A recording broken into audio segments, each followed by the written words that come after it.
Thanks. I'm Courtney. I'm an alcoholic, and I have a sobriety date. It's April 21st of 2013. I have a sponsor who has taken me through the 12 steps outlined in the big book and who I'm accountable to.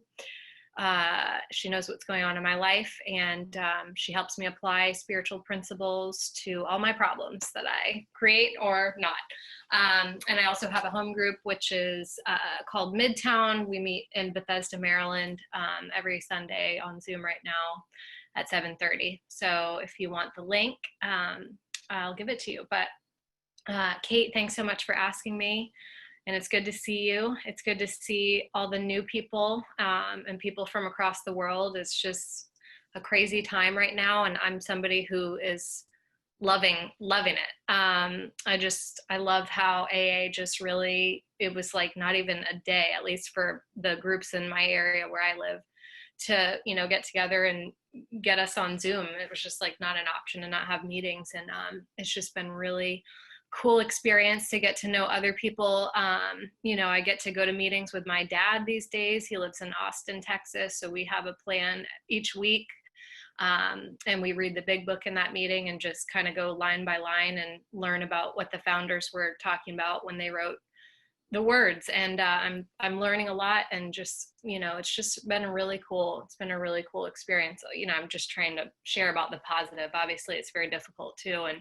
And that's a whole nother thing, but I'm really grateful to be able to be here tonight, at 9:30 on a Sunday night. So, no, it's not Sunday. What date? This is like quarantine life. I don't even know what day it is. I think it's Monday. There we go.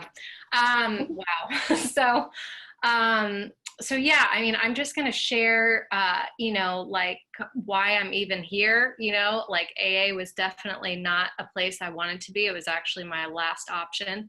I was actually like pretty mortified to be an Alcoholics Anonymous. I had a lot of ideas about what it was. I had a lot of, just I wanted to live up to a certain image that I had kind of like created for myself. And I'll kind of get into that. But I actually was talking to a friend before the meeting, and I flipped to the doctor's opinion. And it talks about, I'm just going to read a little bit, talks about the types of alcoholics. And this is something I related to the first time I read this book with one of my first sponsors. And it says, the classification of alcoholics seems most difficult and in much detail is outside the scope of this book. There are, of course, the psychopaths who are emotionally unstable. We are all familiar with this type. They are always going on the wagon for keeps. They are over-remorseful and make many resolutions, but never a decision. There is the type of man who is unwilling to admit that he cannot take a drink. He plans various ways of drinking. He changes his brand or his environment. There is the type who always believes that after being entirely free from alcohol for a period of time that he can take a drink without danger. There is the manic depressive type who is perhaps the least understood by his friends and about whom a whole chapter could be written. Then there are types entirely normal except in every respect except in the effect alcohol has upon them. They are often able, intelligent, friendly people. And then it goes on to say, all these and many others have one symptom in common. They cannot start drinking without developing the phenomenon of craving. This phenomenon, as we have suggested, may be the manifestation of an allergy, which differentiates these people and sets them apart as a distinct entity. So that's me. Like I kind of related to all of them, especially when I was new, the types, but really most importantly is that I related to the allergy. It's like that once I start drinking, I can't stop. And once, so that, and then also the other part of the problem for me is that I would always swear it off, and really mean it, there were a lot of times where, I could put it down for a certain period. If I had substitutes, like a bunch of, weed and other drugs, I won't go into detail. I'm a real alcoholic, but I definitely use those things to, manage my drinking. And, so I could stay stopped for a little bit, but I would inevitably always go back to it no matter how bad the consequences. And, for me, the consequences were bad, but they really didn't make much of a dent, in stopping. Like if I could have just stopped because of a consequence, I would have done that and not be an alcoholic, and stop for good and for all. Like my sponsor would kind of pound it into my head, because when I was new, I was just really, really struggling with am I an alcoholic or not? And it took me a good probably 18 months before I really kind of admitted defeat with it, where I was just like, you know what, like I really do believe I have what these people have, and being sober without a solution, which is part of my story and many, many parts of my story actually, was unbearable. It was unbearable to be sober. I felt like I was just like crawling out of my skin, always trying to be something I wasn't, like either richer, smarter, cooler. I had more friends. I mean, I would flat out lie to people and say I was friends with this group in high school because they were like the cool group. And then it would get back to them. They were like, we weren't friends with her, just always like really wanted to make myself out to be better than I was, because I hated I hated myself. And I didn't know it at the time, but, when I got here, I heard people talk about this egomaniac with an inferiority complex. And I was just like, that pretty much sums it up. For me, I thought very highly of myself, but at the same time felt like the biggest piece of shit, and, so, I didn't set off to start drinking. Honestly, I didn't even want to drink. Like I said earlier, my dad is in AA, and my mom unfortunately passed away, but she, was a heavy drinker. And I saw the consequences for her, and I was not attractive to me. Like my house was the party house growing up. And, there was a lot of high drama all the time. And I won't go into details because it honestly it matters to me as a person, but not in the way when I'm talking about alcoholism. It honestly will just throw everybody off. So to put it lightly, I didn't want to drink. And then it kind of just, life became so unbearable. And it wasn't always like that. I had at once like some confidence. I had friends. I had, like things going for me, like really and truly. And then the book, describes a spiritual malady. And that was really started to become true for me. I started stalking the shit out of boys, like in the 8th grade. I mean, like had to be told to be left alone many, many times, blocked on AIM, all kinds of things, and my reputation started being like, she's crazy, and I would just kind of shove it down and be like, no, that didn't happen. And this is like before I picked up a drink. So I know for sure drinking is a symptom for me. It's definitely not my problem. It was my solution. How I felt sober and the kinds of ways that I made my life unmanageable, completely sober, and just those causes and conditions that I learned about through the steps, really are my problem. My problem is me, and so I couldn't really concede to that for a while into sobriety, either, probably about 5 years in, and still have, more is revealed all the time. It's not like, oh, now I got it. It's just, we're always growing. We're always learning more. So, but, I can tell you that today I don't live in constant pain.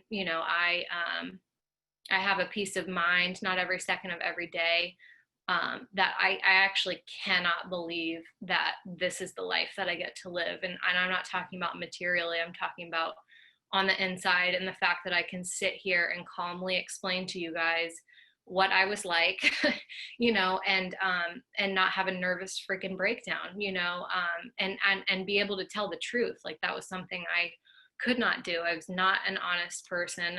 People would say like, I wasn't a nice girl that drank too much. That's me, although I like to think so. And I like to play that role, but that's just not true. I was a liar, and I stole, and I couldn't ever keep a relationship. I cheated on people all the time. I, couldn't keep friendships. I couldn't keep relationships with my family. So to be able to sit here tonight, and I've known Kate my whole sobriety, I have relationships that I've, like with Kate and with other friends in my life that have been 7 years. I mean, that's a long time, and and I can go to sleep tonight, and that's just a miracle for someone like me, because before I got here, I did drink lots of NyQuil, and lots of vodka to be able to pass out. And so, I don't know. I mean, just to list off, like the book talks about ways that we try to control our drinking. People would suggest drinking water in between.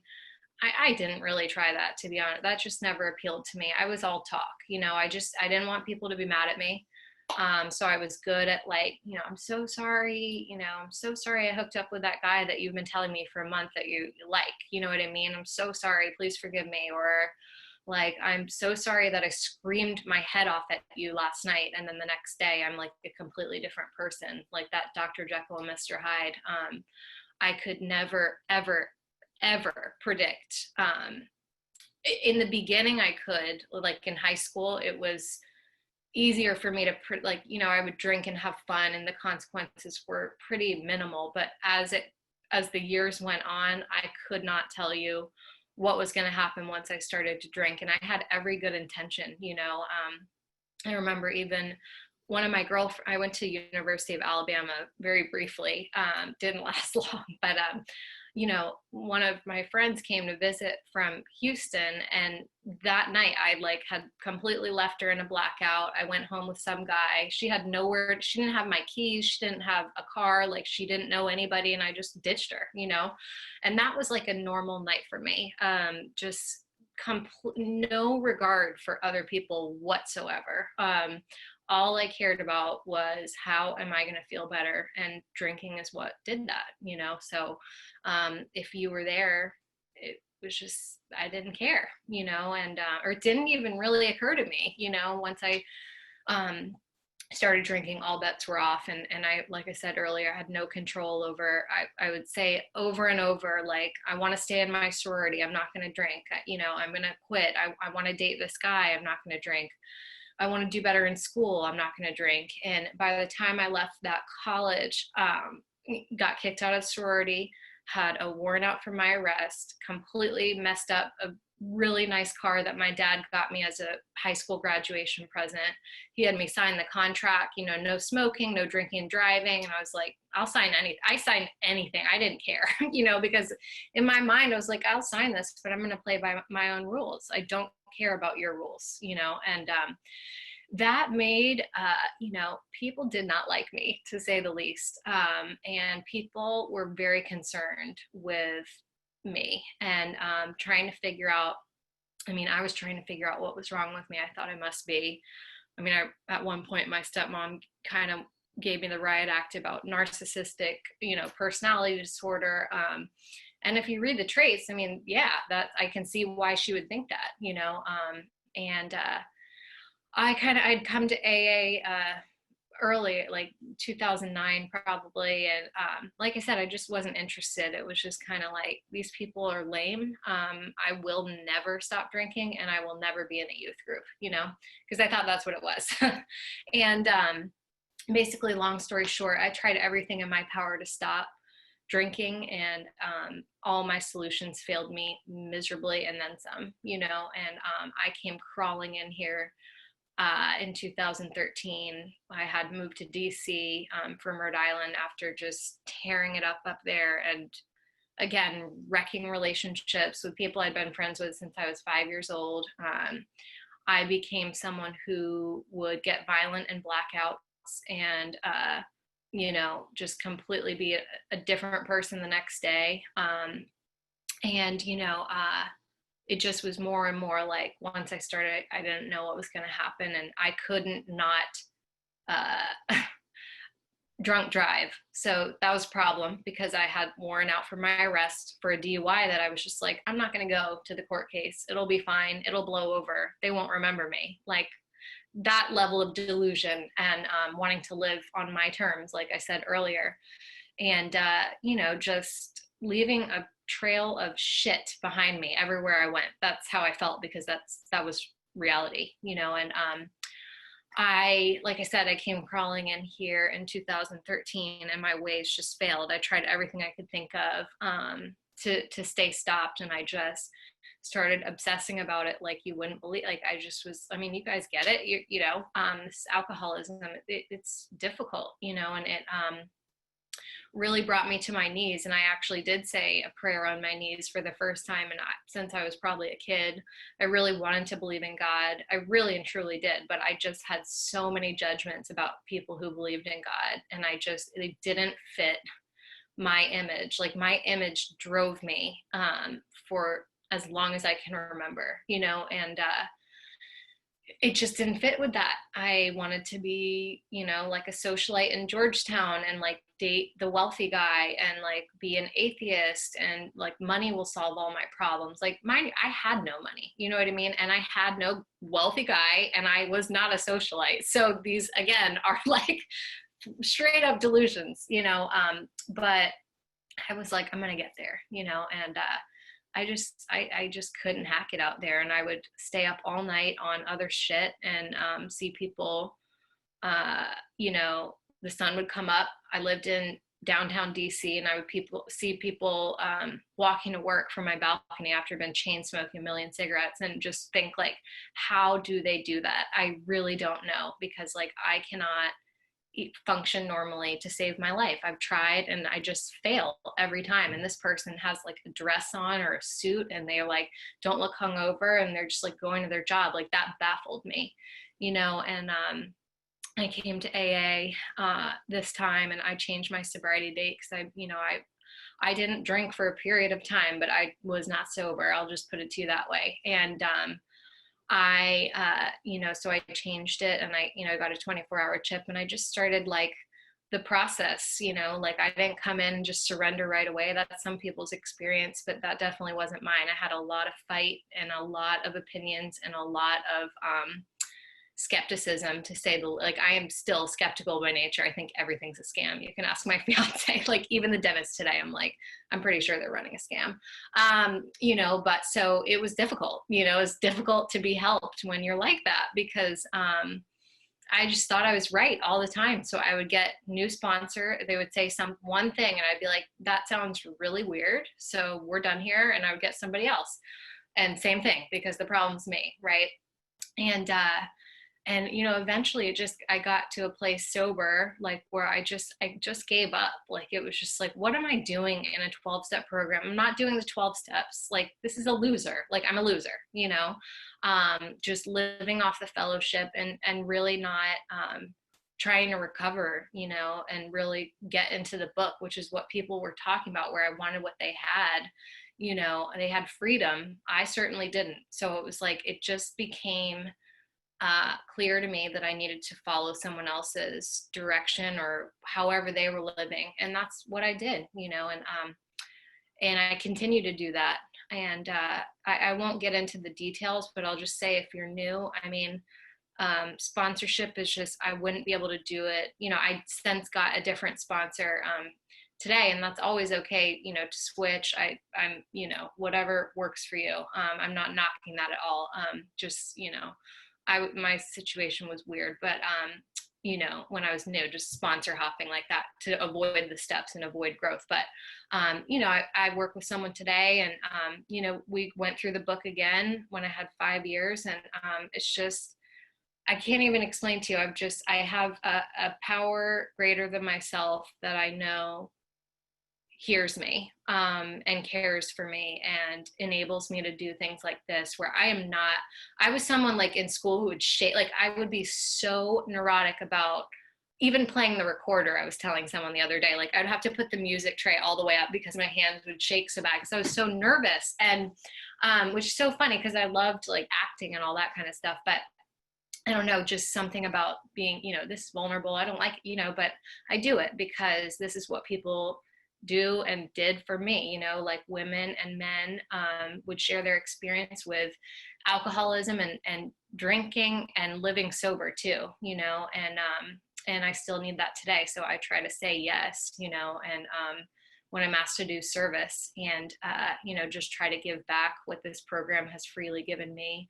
And if you're new, I know there's a lot of new people. I really hope you stay and give this like a real shot, with a sponsor, really go through the book and do the 12 steps. Like people always told me, like, just do it to 100% of your best, the best kind of shot that you can give, 100% effort for a year, you know, and if it doesn't work, then you know for sure it didn't work. And so that was 7.5 years ago. I'm still here, and I'm super just, I know that this works. First, if I can have peace of mind and happiness and relationships in my life, I promise you, you can too. I am not equipped for that on my own. It's not like I'm special.